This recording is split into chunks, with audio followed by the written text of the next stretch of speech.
here's what you do if you have an accident. So what an accident is when they pee or poop anywhere that's not the toilet. So on the floor, on the couch, on the trampoline, anywhere that's not in the toilet, that's an accident.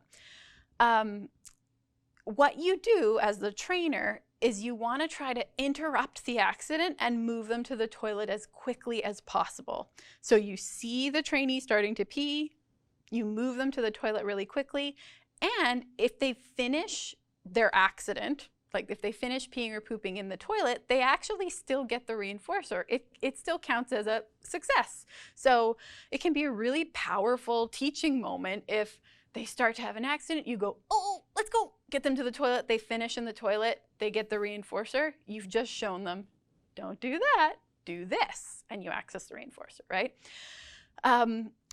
After moving the trainee to the toilet and helping them to get there as best you can, you would help them to change any wet clothes as quickly as possible. You don't want to say anything. You don't want to give like extra attention to the accident. This isn't the moment where you go, no, no, no, we don't pee out of the toilet, we pee in the toilet. You don't have to say a bunch of stuff. You're just trying to kind of quietly help them do what they're supposed to do. So that's, scenario one. You see them starting to have a pee or poop accident. You help them move to the toilet. Ideally, they then finish it in the toilet. That's really great if that happens. If you don't catch them mid-accident, so you maybe, just notice a puddle on the floor, or you've just run to the bathroom to pee and you come out and you see them standing there like, oh, and there's already a big puddle of pee on the floor. How you'd react in this situation is you don't want to draw attention to the accident in any way. You just move the trainee to the toilet, like help them move to the toilet, and immediately start your next scheduled sitting right then. Again, you would clean up their clothes, help them change as quickly as possible.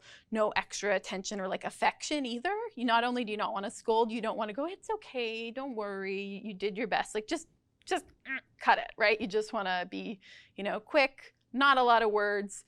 Make this happen in a corrective, neutral way. Neutral is the key to redirecting accidents. Okay, but I do want to say, if you do just notice a puddle on the floor, that's a bit of a uh-oh moment for you as the trainer. So if you didn't see the accident happen, that tells me you weren't watching close enough. Like that's how closely you have to watch. Again, get an assistant. Okay, so here are some do's for redirection for accidents.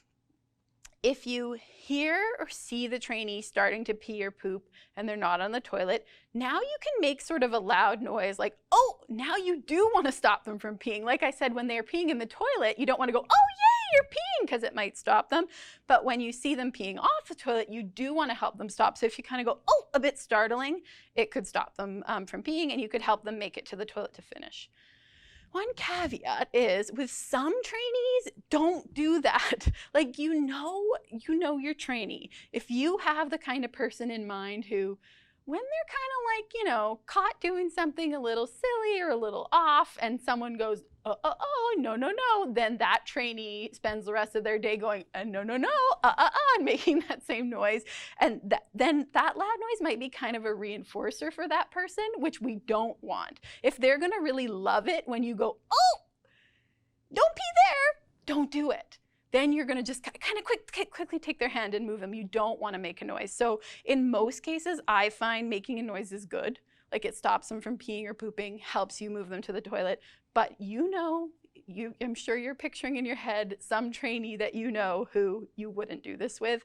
Yeah, you don't want to give them the fuel of you making that excited noise that they're going to then replicate a million times and really like and want to hear again, right? Again, it's not the case for everybody, but for some, a little scolding noise is sort of something they like.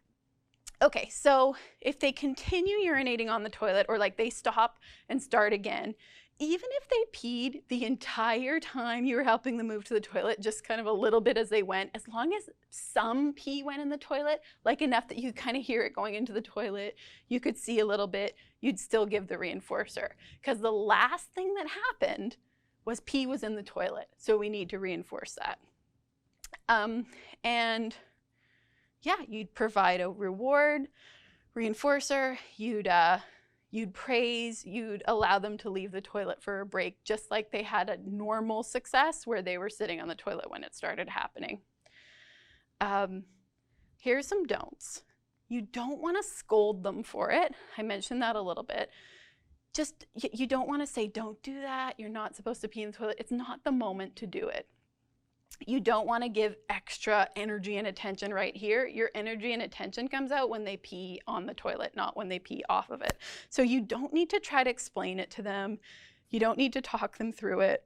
It's very, like, I don't know, it can be another thing that's sort of intuitive as a parent is you need to go, see, that's not what you're supposed to do. You're not supposed to pee there. You feel like your job as a parent sometimes is to explain the world, right? And this just isn't the moment. So don't give any extra attention at this time. You also don't want to hug and comfort and go, don't feel bad, it's okay. You're just neutral, poker face, right? You're helping them get to the toilet quickly, and that's that. But another thing, a consideration is you don't want to leave them alone on the toilet while you go clean up their accident. This is why I said earlier, roll up your priceless Turkish rug that you have so you're not sitting in the bathroom going, oh my gosh, there's pee all over my rug. I just got to go clean it. And then you go clean it and they've peed in the toilet and you missed reinforcing them. That's bad. You want to be able to, provide the reinforcer whenever they've earned it. So yeah, you can't leave and go clean up. Again, get an assistant or leave it. Have things covered enough that you're okay with a little bit of pee sitting there for a while until you can get to it later. You gotta, again, be just so on it. So on it. Okay, so those were the 4 pillars of rapid toilet training. So if you have all those things together, working well, you're doing it. You're doing rapid toilet training. And again, you guys had some great questions in the chat that kind of help when we answer them in a little bit. It'll help, sort of fully explain some of the nuances of it and help you understand it more fully. But if you, follow those data sheets and you review these really important 4 pillars of it, you're gonna be able to do this.